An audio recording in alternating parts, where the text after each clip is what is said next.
It is the 11 Dubcast. I'm Johnny. He's George. We have so much to talk about today. We've got some disappointing results from non-revenue sports, including one very near and dear to my heart. We've got some positive news from non-revenue sports. And really, the thing that we most want to talk about this week are computer crimes. So if you've been paying attention to the Dubcast, we are basically technology experts. We And know we all hate the Michigan more than we love Ohio State. that's right.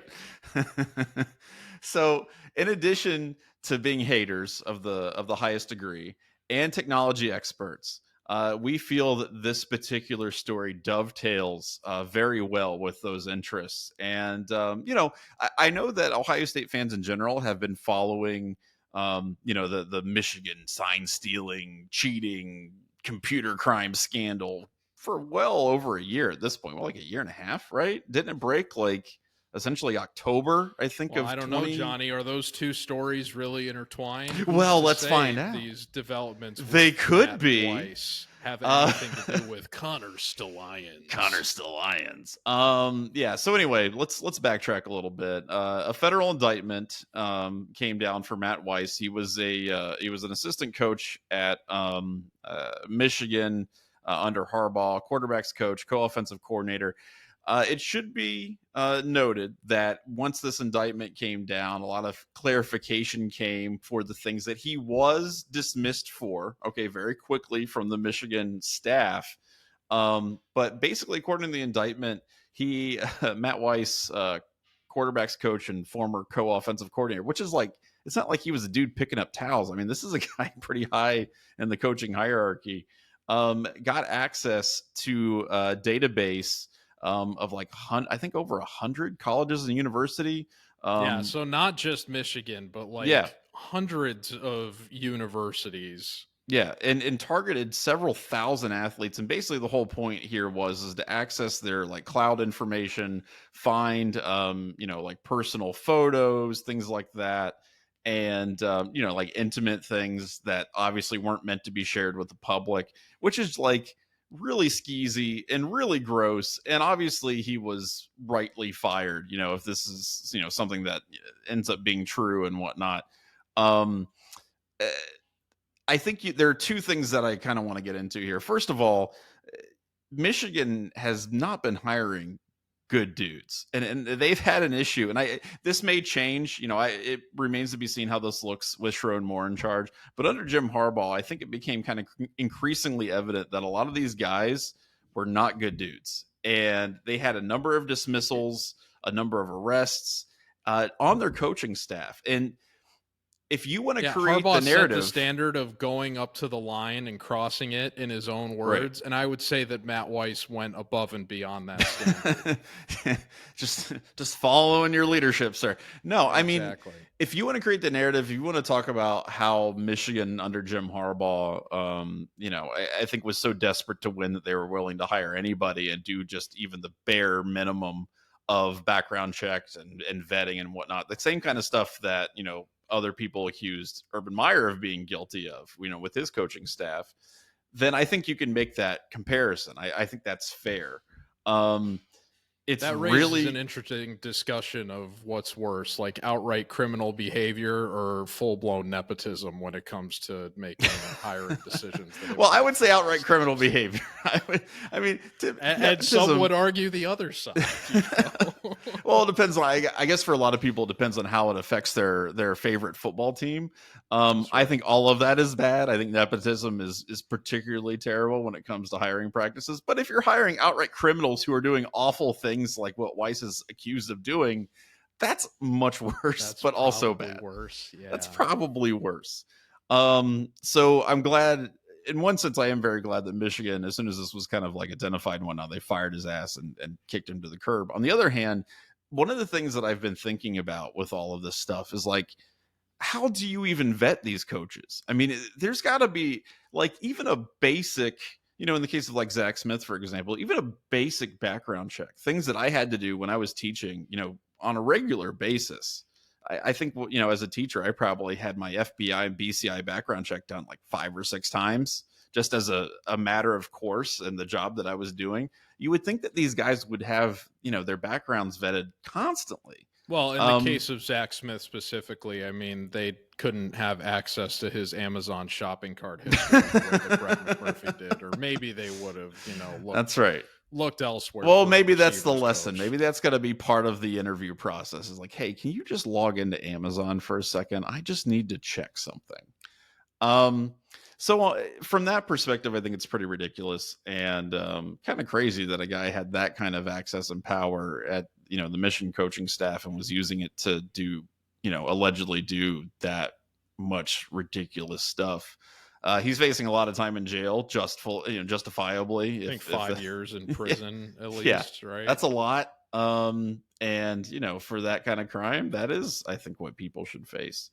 The other part about this, and I guess this is a more minor point, but something that is still interesting and relevant for Ohio State fans, which is there a connection? Does this feed into the story of Michigan cheating? And I don't know. I mean, I think there's a huge desire on the part of Ohio State fans to believe that there is, that this is going, like, this investigation will lead to the next investigation, and we're going to find that they had access to Ohio State practice footage, and then we're going to figure out that Jim Harbaugh had listening devices in the Woody Hayes Athletic Center, and they were paying off people, and then Oliver North got involved. Like, I don't know. There's no fairness. You don't have to do a lot of wishful thinking here if you're an Ohio State fan to connect dots between how these two cases could be linked. So, and let me ask you that then, George. I'll just say if something seems like a coincidence, usually it's not. Well, it's not too far-fetched to believe that there's a little bit of overlap here in terms of how these two things could be. I don't think there is either, but I want to know from you, like, how far would you go? How many dots are you willing to connect from this event, this incident, to the overall cheating scandal at Michigan? Well, I don't think it's far-fetched to say that if they got into the iCloud accounts of student athletes, which in this case happened at not hundreds, but over 100 different universities, one of which I believe it has already been stated. If it hasn't been stated, it can probably be inferred was Ohio State. Mm-hmm. It's not totally ridiculous to think that students that would have had student athletes at Ohio State that may have had practice footage saved to their accounts for, whatever they're doing, film review or what have you. I'm not privy to the process of what they would be doing with that information, but if it was available on those accounts, that the way that then appears for it would be easy for someone like Weiss, with what he was already, facing an indictment of doing, to say, hey, while I'm doing this, I know that we've got this other reconnaissance operation with Stalions going on. Right. Maybe this would kind of aid you in your endeavors, and if only there was like text between him and Stalions where, like, it was like the winky emoji, that they had with Jay Harbaugh, where it's like, thanks for the shirts, quote unquote, wink, wink, wink, that kind of stuff. It does present an interesting point here, which is that if you're trying to prove that, this was something that was, if you're not outright able to establish a connection between Sharon Moore or Harbaugh and Stalions, because they've been they've been claiming plausible deniability the whole time in terms of Stalions being a rogue operative that was doing his own, reconnaissance for the betterment of Michigan football. Right. If there was some kind of go-between between Weiss and Stalions, that proves that a established member of the coaching staff had knowledge that this was going on. You would assume that if that person knew, there were other people at the similar level of authority that knew. And if you have multiple people on staff that are aware of this happening, it would stand to reason that the coach or the interim coach would have some sort of idea that this was happening within their staff. So I don't think it's totally far-fetched, and I think it's really easy to connect dots. We don't have concrete evidence in the public yet, so we can't outright go forth making those accusations. That doesn't mean we can't draw our own conclusions based on what we know and common sense. Yeah. So I don't think it's totally far-fetched to say, but there's no smoking gun yet. What we do know is there are many different members of the Michigan football staff that have done not only things against the rules of college football, but ethically reprehensible behavior. Not just Matt Weiss, but several different members of Michigan's football staff now have been indicted or arrested for doing bad things. Or just fired for being like, POSs like in public. I mean, that's really like, there's a lot that's been going on with that. And like, I don't know. It's interesting to me because I don't know how you make that exact comparison between, ignoring football rules and just having a bunch of crappy people on staff. I don't know how far the NCAA wants to go and saying something like lack of institutional control, right? Like they could, I mean, they can do whatever the hell they want. I'm just really interested to see how this actually plays out. I do think, I think the way that some people have gotten themselves so worked up about this, that anything less than the actual complete abolition of Michigan football as a concept will be a disappointment. And so therefore, I think they're going to be disappointed. I don't think you're going to see anything remotely like that. I do think they will get some form of punishment, but I just don't. I don't know if people are expecting them to have to vacate, dozens of wins and give back their national championship trophy while groveling at the feet of Ryan Day. I just don't see that kind of stuff happening. But to really make a call either way, we have to see something come out. And it just feels like there's been a long time since really any of that has happened. And I know that's intentional. Like they're not trying to rush through this, but I also think that means that you can't say definitively what's going to happen one way or the other. And that's what's important about this, is that you can't just like say, oh, well, they're dead forever. Like that's just stupid. That's not going to actually happen. And it's not worth saying. Maybe not. But relative to the last time we talked about when there was a development in all these proceedings surrounding Michigan, not even the Weiss stuff, just I believe it was when we found out that the NCAA had finally sent the notice of allegations to Michigan. What I was very encouraged by was the fact that there is a national interest in seeing Michigan have some sort of punishment against it. It is no longer just Ohio State fans crying bloody murder over a couple of wins from 2021 to 2023. We are now in the position where fans of schools, even outside of the Big Ten, want to see some sort of justice put forth onto Michigan.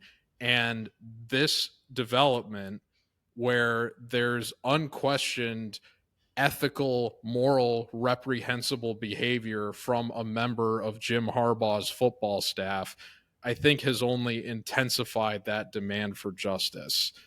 And so when you factor that in with a point I've spoken about before, which is that in an era when the ego of the NCAA is probably as hurt as it's been in a very long time relative to how much authority it actually has over the current landscape of NIL and how that's affecting the shape of not just football, but college sports in general, you would think that they would want to make a statement about what kind of power they still have. Sure. And they've got an opportunity here to make an example of a program that, frankly, spat in the face of the rules of the game and the NCAA already with Burgergate. Yeah. Which is, I think, a much, much lesser transgressions than not only what's happened with Matt Weiss here, but what presumably happened with Stalions Gate. But the fact is, that program has already been punished for it, that Harbaugh was given a show cause, has put things in an area where you can label this program as repeat flagrant offenders. And so even though it would be perhaps going far to say there is a lack of institutional control here. It's not like it's totally out of bounds to declare as such, given everything that has come to light out of that program within the last few years. Right. I'm not saying it's an SMU situation. I'm not even going as far as to say what happened here with Matt Weiss, even if you include the Robert Anderson stuff is on the level of what happened with Penn State and Sandusky. Mm-hmm. But it's pretty evident, I think, that when you've got a repeat offender to this degree, there has to be some sort of tangible punishment levied against the program that not only punishes what happens going forward, but makes amends for the wrongdoing that led to whatever success the program had in the past. Okay. So I don't think it's totally far-fetched, and I do hope to see it happen. Yeah, and I'm a little bit more optimistic about it than you, even though I'm not going as far as to dive into the 11 Warriors forums and lap up everything that's being thrown my way from the anonymous posters. Yeah, and I don't mind. Like, I understand. Like, I don't think the people who are saying that kind of stuff, I don't think they're doing it maliciously. I don't think they're, purposely like trying to like yank people's chain and things like that. I do think that small there's things. There's part of you that thinks that. There's part of me. Well, just because I've been on the internet. I'm a little bit worried just based on my experience with the internet that might be what's going on. Right. But in all honesty, I think what's happened is that there are small bits of information that get extrapolated into being big bits of information that really aren't as relevant as sometimes people think. And that happens with news stories where somebody says something and you go, oh wow, that's a big deal. And it ends up not mattering at all. The problem is that when you're focusing on a relatively small self-contained story like this, it doesn't become part of a larger narrative. Whereas sometimes that happens, you'll see, like a major news story breaks, maybe something about the economy or something like that. And you look at one piece of evidence, right, that says, okay, this means I'm right. And then it turns out to be nothing at all. And you're like, okay, well, that's fine because there were like thousands of other things, that go into this. That's not the case with the type of story like this. This is a relatively small self-contained story where we're looking at the actions of a pretty small cast of actors, right? So like every single thing that we hear about it gets just blown up and extrapolated into this giant thing. And I'm like, I think sometimes not everything is not everything is when Sherlock Holmes like walks around the corner smoking a pipe and going, ha, I found you. Like there's no, like, we want to believe that every new thing that comes out is this, it's the thing that's going to, shut the case, but that's not really how these kind of things really work. So we'll see what happens to the NCAA. I do think it is interesting. And, if this guy's guilty of what he's being accused of, I hope they do. I hope that is the thing that locks him away forever, because that's a terrible thing that he did. Let's move on to some Ohio State sports here. We had some sad things to report today. I will say Ohio State women's hockey losing the national championship sucks, and the manner in which they lost really sucks. You had some controversial rigged.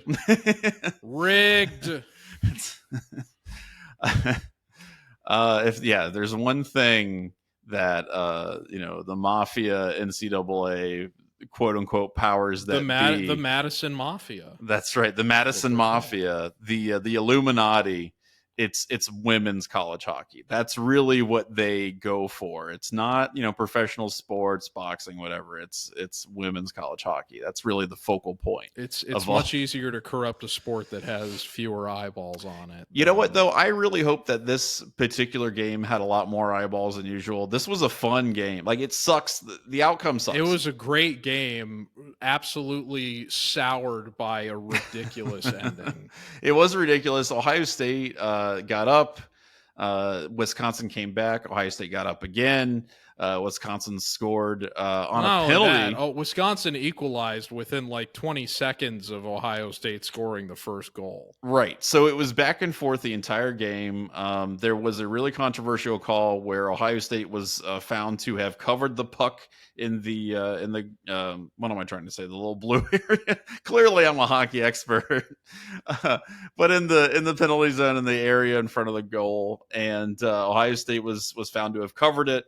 that gave Wisconsin an automatic penalty shot, and they freaking buried it. By the way, I mean, however controversial that call was, the actual shot was unbelievable on the part of Wisconsin. No, even the shot had controversy too, because there's people that were saying, "Oh, she moved backwards instead she didn't of laterally." Yeah, she was fine. I'm not protesting that. I'm not either, because the shot shouldn't have happened to begin with. Well, and that's, if you want to make that claim, that's fine. I think it was an okay call, but in overtime, not in a championship game, man.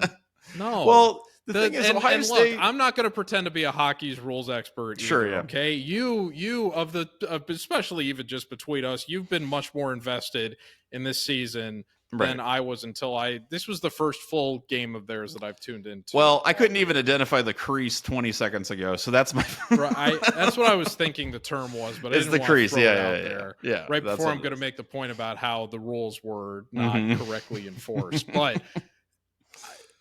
As somebody that was just assessing the information in front of me, the people that were getting paid to call this game for ESPN, a network that has very vested interest in Ohio State suffering as much as possible, even they were like, I don't think that there's no concrete angle of a violation here that would necessitate a penalty being granted. It's tough to make. They reviewed this call for an egregious amount of time. It was like 7 minutes. It was ridiculous. It was crazy for what was like a 2-second sequence. Right. And then finally, after all this time, they make the determination that they should overturn the ruling that was on the ice with 18 seconds left in a championship game without concrete, indisputable evidence, which I don't know if women's hockey has the same standard of replay review that, football presumably does. But in football, they say it has to be, quote, indisputable video evidence. Yeah. And that is not what we had here, according to the people that were actually calling the game. I think there were more egregious calls in that situation to overturn based on non-indisputable evidence it reeks. It's a travesty. It is. It actually, it is for the teams that were involved. Yeah, it's a big deal. It's a national freaking championship, right? The I'm kind of joking about it. On the faces of those women when Wisconsin won, it was heartbreaking to witness. And I'm not just saying that as an Ohio State fan. They looked like people that were on the cusp of achieving glory and had it stolen away from them. Yeah, it was. And Wisconsin, you could see not just the joy of them winning the championship, you could see the relief in their faces because they were preparing to lose before they got that gift, that bailout that extended the game and gave them the opportunity to go and win it. And I think that's one of the problems. The thing is, when you have to go into overtime after that, that's such a deflating moment. And it's so hard to come back from that as a team. Ohio State, they did go to overtime. Wisconsin, both teams had some opportunities early, but Wisconsin, I think, was clearly the team that was, they had more energy. They were pressing more. They had been galvanized by that. Yeah. And they got a second wind. Yeah. I think it definitely mentally helped them, and they were able to pocket the winning goal. I think just maybe 3 or 4 minutes into the overtime period. It was pretty quick. It was pretty quick. But it was, overall, putting all that aside, I think it was a great game. It was a great showcase for women's hockey. I hope that people who watched it or who are interested in it, or maybe who heard about it on the Dubcast, continue to support this team, because Nadine Muzerall is still, pound for pound, I think, the best coach at Ohio State. This is an incredible hockey squad. I got to tell you something. Wisconsin they were the favorite for a reason. They have been number one pretty much the entire season. They deserve to be where they were at. And Ohio State, pretty much had this, kind of snatched away from them. And I thought they played really, really well. I'm still going to go out. I'm getting my Joy Dunn shirt, right? I'm getting my Joy Dunn jersey. I don't care that they didn't, seal it in the national championship. I'm still doing it.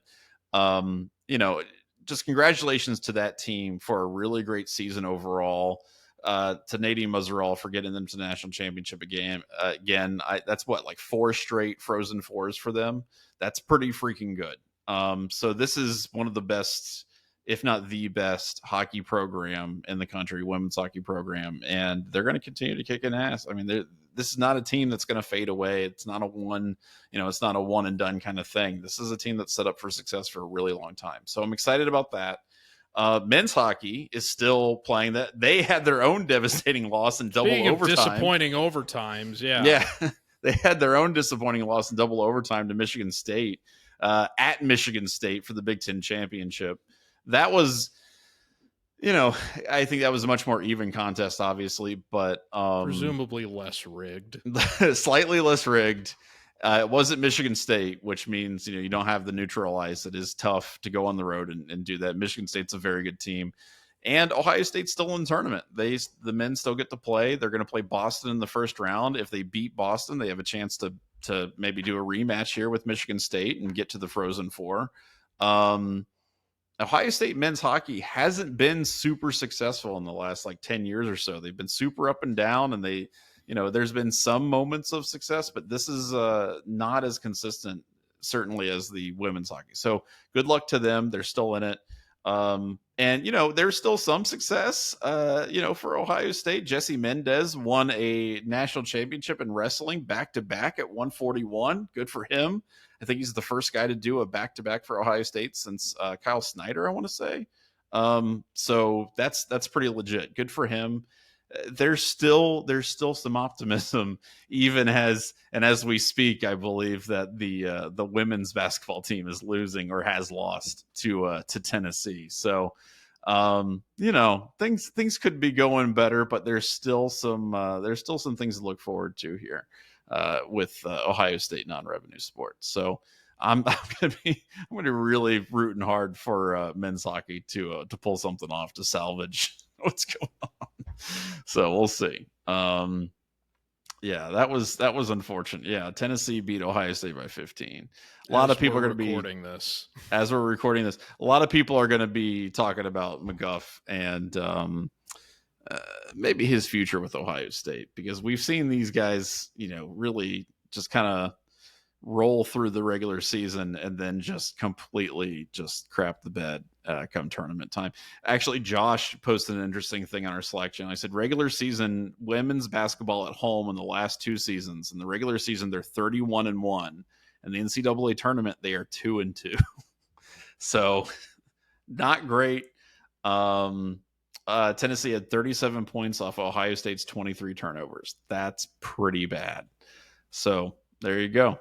So we'll see. I don't know. We'll see what happens with McGuff in the future. It's hard to argue with the guy who gets them in the Sweet 16 or the round of 32 this consistently, but you would expect a little bit more from the talent they have. So anyway, we used the term Holtmanian last week. Holtman-esque. There's shade. I feel like Holtman-esque rolls off the tongue a little bit better. I might stick with that. Where's Chris Holtman right now? Not in the tournament. Anyway, we're going to do Ask Us Anything. Before we do that, I want to remind you that the Dubcast is sponsored by the dry goods store at 11warriors.com. Shirts, hats, stickers, all kinds of great stuff. We have, I can preview this. We have perhaps a very rosy type of shirt that might fit in a bowl for you to check out. That's very tortured.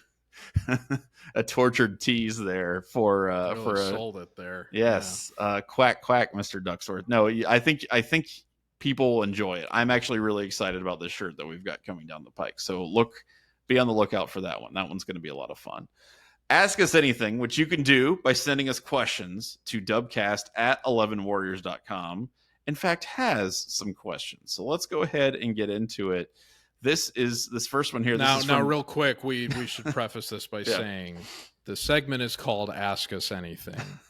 It's not called Tell Us Anything. You can still tell us stuff. I want to hear all of your questions. No, I want to hear it. I want to hear things that you want us to know. Your note has to end in a question mark. Whatever. Just put. You can say whatever you want. Else. I want anybody to tell us anything, as long as it doesn't freak me out and keep me up within reason. Within reason. This is from Jen, who says, in the spirit of St. Patrick's Day, without using the internet or your local library, name the Marshmellows and their corresponding colors in a box of Lucky Charms.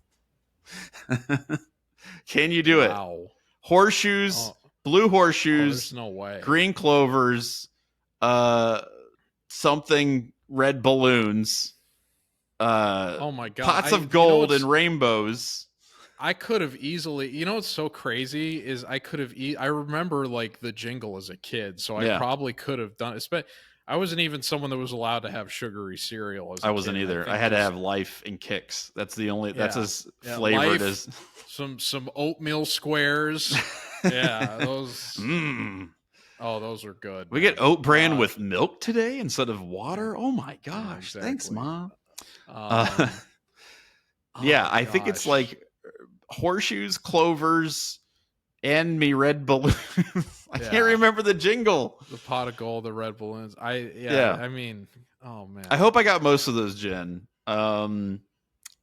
It's funny because like the only time we got to have, they got rainbows too. Yes, they have rainbows. I remember that. I'm just trying to think like the primary colors they would have, right? It's got to be like blue, yellow, red. So I think the horseshoes. I think we got most of them. I think we got them. I'm going to say we got them. I think we got them. I don't think we got all of them. No, I'm going to say we got all of them. Take that, the Jen, red in your face. I think we got at least 5. The only time I was allowed to have any of that stuff was when my family went on like trips and stuff, and we were staying at a hotel, and we would get those boxes. Get the little mini hotel boxes. Yeah, you get the little mini boxes that open, and then you can pour the milk inside, and you think that you're like, a millionaire because you're eating out of a cardboard box. The continental breakfast. That's right. Oh my God. The other thing I found out this week, actually related to the sugary cereals, is that Fruit Loops, all the fruits, all the loops have the same fruit flavor. They don't taste any different. There are not individual flavors for Fruit Loops. They all taste the same. But that was something that was slightly devastating. As someone that used to weigh over 250 pounds, I need to figure out if we got actually the full list of marshmallows. Okay, well, while you do that, I'm going to read the rest of her statement here, right? Okay. So she says, also listening to last week's podcast, it's clear that neither of you watched Severance, correct? I highly, highly recommend that you fix that. As a fan of amazing shows like Breaking Bad, Better Call Saul, Twin Peaks, Severance is a cut above. Man, those are some really good shows. I know I got some buddies at work who are all in on Severance, and it seems very interesting. And I like Adam Scott. I like, John Turturro and a lot of the other actors on that show. But damn, I mean, Better Call Saul is probably my favorite TV show over the last 10 years. Like that show freaking rules. I don't know. I guess maybe I'll get into it. I don't have Apple TV, but I know you can just you can rent the DVDs from your local library. So maybe that's what I'll do. I don't know. Damn. I've always kind of found Adam Scott annoying. Really? Yeah. Even in Step Brothers? Step Brothers is the only thing I like watching him in because he's designed to be hateable. No, I know. Well, no, he does the smarmy. He's very good at it. He is. He's very good at it. And I think sometimes he doesn't get to do that character enough because he's so good at being like the dick. Like that's really his sweet spot. Honestly. But the crazy thing is, as good as he was in that movie, I thought the woman that was his wife was way she's really good. He was. She's really good, and she didn't get her just desserts until many years later, and then she ends up being Agatha or whatever. And I think she was in that Mom's like Bad Moms. She's been in a lot of. She's really good though. I know what you're talking about. She's really, really good. Yeah, no, I can't remember what her name is, but I recognize her face. But I thought she was hilarious in that movie, and I was like, why isn't this woman in more stuff? And then many years later, she's finally getting a lot of roles, which she deserved. But anyway, Severance. I've heard good things, but it's I watch so much sports at this point. I have very little time for TV, so maybe Catherine Hahn, that's the name. Yeah, that's right. Catherine she's really Hahn's good. Her name. Yeah, she's very funny. Anyway, I don't think we said stars. We didn't say. Do they have stars? I guess they do have stars. Yes, that makes they sense. do. The we didn't say stars. I don't think we said the Blue Moons, which that was a late addition That wasn't when I was, a wee lad. But moon rhymes with balloons, and I should have gotten that. I'm pissed. The blue moons, if I recall correctly, in the lore of Lucky Charms, were not part of the original set. They were meant to be limited edition, and then they became a permanent fixture. Okay, fans just loved them so much. I don't recall unicorns being in there, but that's definitely new. That I don't feel bad about missing that. Listed as one of the main 8. Yeah, that's definitely new. That ain't so. Yeah, give me a break. Blue Moon, Unicorn, and Stars. We missed those 3, but we did get the other 5. Damn. I think you said Hearts.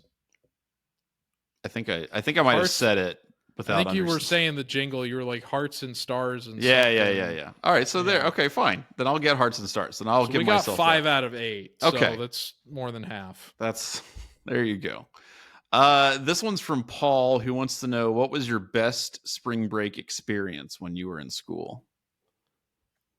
I didn't do anything for spring break. I didn't go anywhere. I didn't high school. And the only time I did anything for spring break was when I was in like 8th grade, and I wasn't allowed to go on my 8th grade school trip because I had been suspended. And then my parents took us to Gettysburg in Washington, D.C. as like, recompense because I got into a fight on the bus. So, which I've talked about on the Dubcast before. But other than that, I didn't never done a whole hell of a lot. I mean, I think I went on a trip to Gettysburg with my dad too, actually. I've been to Gettysburg multiple times. I think I did that once too. When I was in like 9th grade or something. But yeah, I didn't do anything in college. I didn't go to like Cabo. I didn't do the stereotypical Daytona Beach crap that, I did that. High school. That was going to be my story. Was it good? I mean, was it fun? I feel bad that I never did the cool stuff. Yeah, I mean, it was a good time. I mean, I've been to Daytona Beach. It was crazy. That was the first time. Like I had gone to Florida a lot because my grandpa is in Tampa, so I had visited western part of Florida a lot, but I had never been to any other part of Florida other than that in an extended capacity before. So that was my first experience at length with like gutter trash Florida. And it is truly fascinating how every other business in the city of Daytona Beach is a tattoo parlor. It's truly incredible. No other town I've ever been in has as many tattoo parlors as Daytona Beach does. Look, if the economy was either supports a hotel or a tattoo parlor or a liquor store, a combination of all 3. That's right. It was truly fascinating to witness. I'm really looking forward for Grand Theft Auto 6 so I can have that experience that I never got in college. Honestly. I'm so mad I left Miami before GTA 6 came out. I'm desperately trying to get back before it does so that I can live, the experience you got to live that life.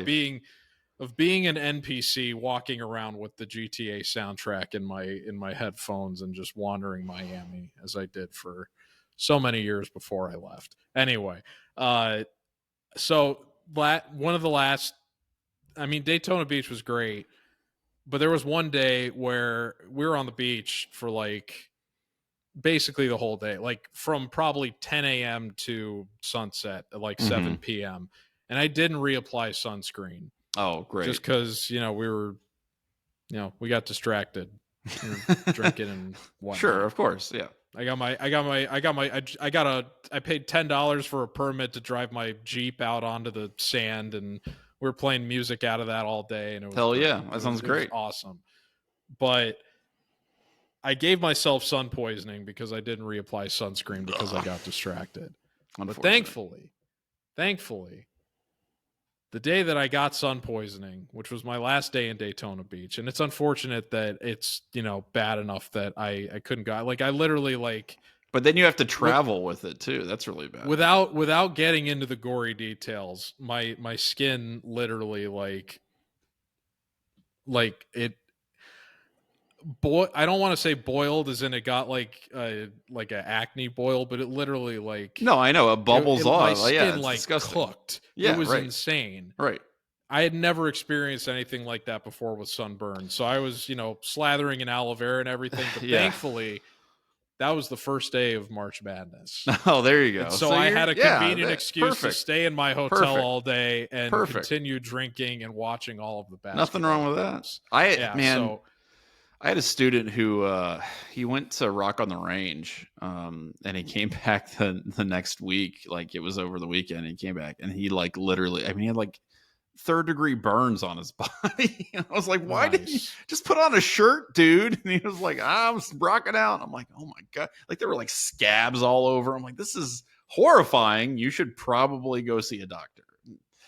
He was having too much fun. I didn't have to go to the doctor, but I was applying aloe vera That's lot and drinking. I mean, that sounds like, honestly, that sounds like a worse way. Alcohol helped with the pain a lot. Yeah.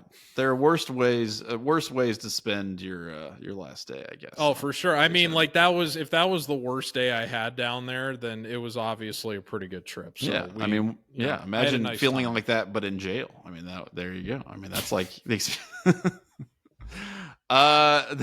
next one's from Paul as well, who says, Johnny, you were right on about the hockey arena. It was out of date in the 70s. The shot has penalized both the men's and women's basketball and hockey teams. The question that he has, are you really scared of Chase if you diss his mom? Yes, I'm afraid of Chase. That's not a joke. I'm afraid of Chase. He's a big guy. He could take me. He's young. He's fast.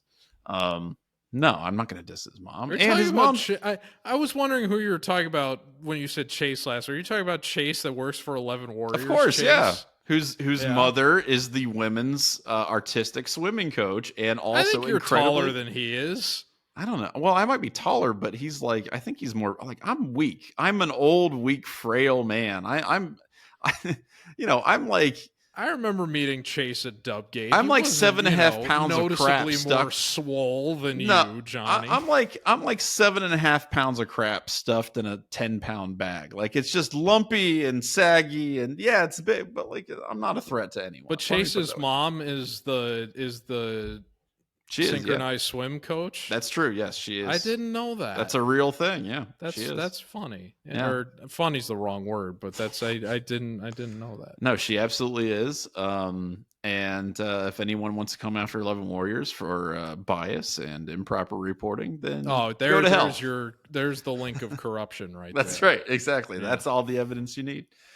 This is from our good friend Alvin. What is one song to best represent your life? Probably the Baby Elephant Walk by Henry Mancini. Oh, God. Do you know what an elephant walk is? Don't say that. I don't know. This is a song from the 1950s. Whatever gross thing you're thinking of, George, I don't think that's what he had in mind when he was making it. I sure hope not. Or the song Popcorn, which is like just basically whatever inane crap that you can come up with that was like a novelty song in the 50s and 60s. That sounded like the Mos Eisley Cantina theme. Yeah, actually, yes. That's actually probably the best. That is the song to describe my life. It is the Mos Eisley Cantina song. And I'm not Jabba the Hutt. I'm Jabba the Hutt's ridiculous like sidekick that just kind of squeals and is really hairy. That's me. That's my life. That's who I am. I don't know what's this is a tough call off rip. I think there's too many answers I would give that would just bum people out. I don't know. I was being 100% serious with my answer. I'm not. That's probably the closest thing to my reality as I think people can get. I'm not going to say something like, I don't know, some cheesy crap like Learn to Fly from Foo Fighters or something, because that's not true to my life. What do you think Dana White's song would be? His is, I don't know. I know he's something a big fan of The Who. In fact, you know what? Maybe when I was living in Miami, my answer to this would have been Eminence Front, which I think would also be the answer to Dana White. I thought it would have been Welcome to Miami by Will Smith. No. Bienvenido saw me on. I wish. That would have been sick. Yeah, I wish I had Eva Mendes saying Ken Benito a mi ami. Bienvenido a mi ami. There's no shortage of Latinas down there further than Eva Mendes. So. That's everybody. Ryan Gosling's a lucky dude. All right, so that was 3, Alvin. I hope that suffices. And then Kevin here saying he's writing a book about the 25-26 football season. Well, let's see how it goes. Good luck, Kevin. I hope that goes well. Didn't he write us a few weeks ago and say he was writing a separate book about the one that just happened? I think so. Yeah, good. Kevin, actually, one book at a you know time, what? I'm man. going to write a book about the 2030-2031 Ohio State football season. He's And got it's going to be like, out. well, he beat you to the punch, Kevin. I'm just going to start writing it now. It's going to be like the reanimated corpse of Woody Hayes comes back and like he's powered by AI. And then, it's whatever. It's Ryan Day's severed head flies in. Surprised there's not more OSU football fan fiction in the 11 Warriors forums. Oh, you know what? Given this audience. So maybe it's on Tumblr somewhere. That is an interesting rabbit hole. I would love to find some and read it on this show. I am going to do that as soon as we are done. I swear to you, as soon as we're done recording, I'm going. There's a whole. I'm sure there's a whole lot of overlap between fan fiction enthusiasts and the 11 Dubcast. And trust me, I'm not actually one of them, but I do know of them. So I'm going to go on those websites and I want to see what they have. I'm very curious about that. That does remind me that a few months ago, somebody sent Dan Hope a poem that they wrote for Jack Sawyer in the hopes that we would publish it. Hell yeah. It's called The Legend of Jack 33. Oh my God. And I remember this. How long is it? Wait, how long is it? It's not very long. Read it. I'm about to. Yes. Before I read it, I do want to say that I asked Dan, I said, have them forward it to Dubcast at 11warriors.com and Johnny and I will do a dramatic reading of it during Ask Us Anything. Let's go. And then I said I might just do it anyway, but then that way they'd at least know to expect it. Yeah, I don't think Dan ever wrote the person back and told them that we would read it on the show. You know what? They sent it to 11 Warriors. I think we'll endorse that. Let's do it. This was the week before the national championships. This was over 2 months ago, but I've just remembered it now. This was written by H.R. Bailey. So thank you, H.R. Bailey, for The Legend of Jack 33. Let's go. You do it. There's a tale of a man, one hell of a man, whose legend is known far and wide. For his gridiron intensity and big play propensity, we speak of his name with pride. As a kid, they say, he bled scarlet and gray, living just down the street from the shoe. At Pickering High, he was truly the guy, as his talent and fame quickly grew. Choosing a college required little knowledge. Jack knew where to win the big prizes. As a 5-star recruit, he drew widespread pursuit, but his heart belonged to the Buckeyes.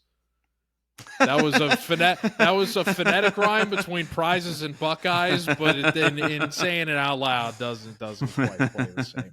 Anyway, at OSU, how he lit up the shoe, prowling the D line of scrimmage. From his edge position with badass intentions. Oh, hell yeah. He cemented his fearless guy image. Oh, get it. In those halcyon days, Jack made many plays, but for one he is ever remembered against the Longhorns of Texas, mid the O's and the X's. It was the night that he skewered Quinn Ewers. I don't think remembered in Ewers rhymes. It doesn't matter. No. It's art, damn it. It's the fine. Bucks were inspired and Jack was on fire. The Longhorns called one final play. The end zone beckoned, but Sark failed to reckon that nothing could get in Jack's way. At the snap, Jack ran hard over tackle and guard and ripped out the rock from Quinn's core. Jack scooped up the fumble, took off on a rumble for 83 yards and a score. Damn. And now as we pour over great Buckeye lore, Jack Sawyer shines ever so bright. Our hearts fill up, our eyes well up as we remember Jack 33's night. Damn. You know what? That's what I love about Bailey spitting. Hell yeah. And I love that. No, and unironically, I love that about Ohio State fandom. That rules. I'm going to see if I can find some fan fiction. Thank you. If you're listening to that, thank you for submitting that. That I know rules. Susan Buckeye has written some colorful stuff to players before. Oh goodness. She's worthy of an entire podcast herself. But good for her. Good off-season content, man. No one's more consistent. Let me just put it that way. So that's the 11 Dubcast. Ask us anything this week. We got a few more things before we get out of here. We talked about Matt Weiss computer crimes. How about Georgia football speeding crimes? Because they can't stop breaking the law. Oh, they can't stop. But yeah. They are accelerating through the criminal court system as quickly as they do through a school zone. Two guys got pinched. Offensive lineman, I think, ran into an apartment building. Another guy was going way too fast. They're both been suspended from the team indefinitely, which, good for you, Georgia, but, they'll be back. Yeah, right. What the hell are we doing? What's Kirby gonna say this time? Yeah, this is the first question he gets every year at SEC Media Days before the season starts. Well, and that's just tease it up again, and it's that's what I'm saying. The only really unfortunate part, aside from the fact that it happened at all, is that it didn't happen right before Kirby Smart is being forced to talk about it. It's so freaking ridiculous at this point, and I don't know. I don't like to say that there's, some kind of initiation group think going here where everybody at Georgia has to break the law somehow in their cars. But I honestly, at this point, am starting to believe that this is now a part of Georgia football culture where they're telling each other, yeah, guys, we got to not that they have to go break the law, but just that you're not cool unless you're speeding 150 in a school zone. That seems to be the culture that they have kind of developed there. And I don't know. I don't know. It's insane. All of this seems incredibly insane to me at this point. I can't wait to see what Kirby's going to say about it this time. Yeah.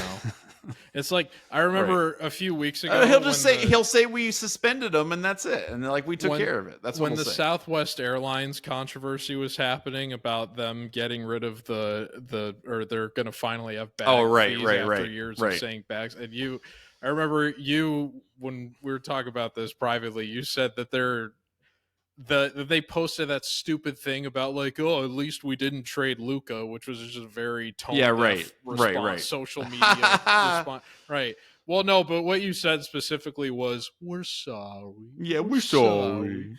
I don't know. I know you're not super familiar with South Park, but they did a great parody of BP's response to the oil spills where they basically had their CEO in a bunch of emotionally sympathetic situations doing a supercut of saying we're sorry, we're so sorry, we're sorry. That's what Kirby's going to be doing at SEC Media Days this year, is just say we're sorry.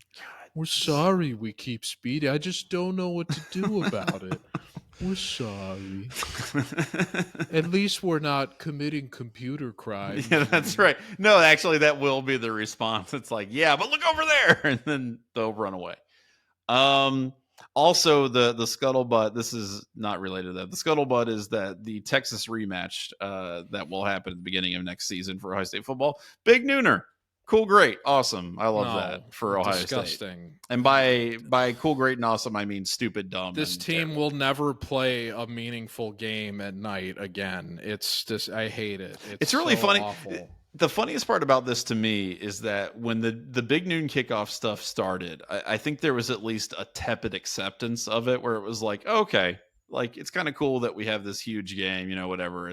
And then it is just snowballed into this thing where Ohio State fans are so viscerally angry at the idea that they'll play a good team at noon, which the obvious reason for that is that it's denying you a cool night game, right? You want to have a cool night game at least once in a while. And this is just another example of how that's never going to happen as long as it's financially beneficial to, the networks that show these games. So that really sucks. But this should be a night game. Wouldn't it stand a reason that there would be more money to be made if this game was happening in prime time than at noon? And the other side of this is it's an SEC team versus a Big Ten team. So doesn't ESPN have some sort of claim to this game too, where they could say, no, we want it at 7:30 p.m. I mean, the first week of the season. I think it's just whoever's broadcasting it, right? Like it's Fox's call, and that's and honestly, that's why they're doing it, is because their whole brand is we're going to get the noon time slot, right? Like we're going to own the noon time slot. ESPN doesn't get it, we get it,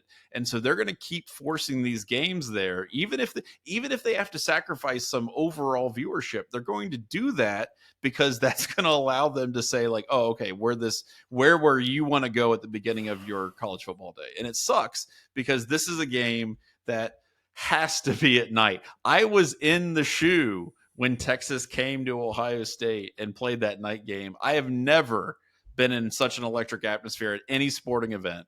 It's insane that they're not going to have it at night, next season. The only way that Ohio State is ever going to get a game at night against this caliber of opponent ever again is if there's another Big Ten team playing an even higher profile. Yeah, no, that's exactly right. That's exactly right.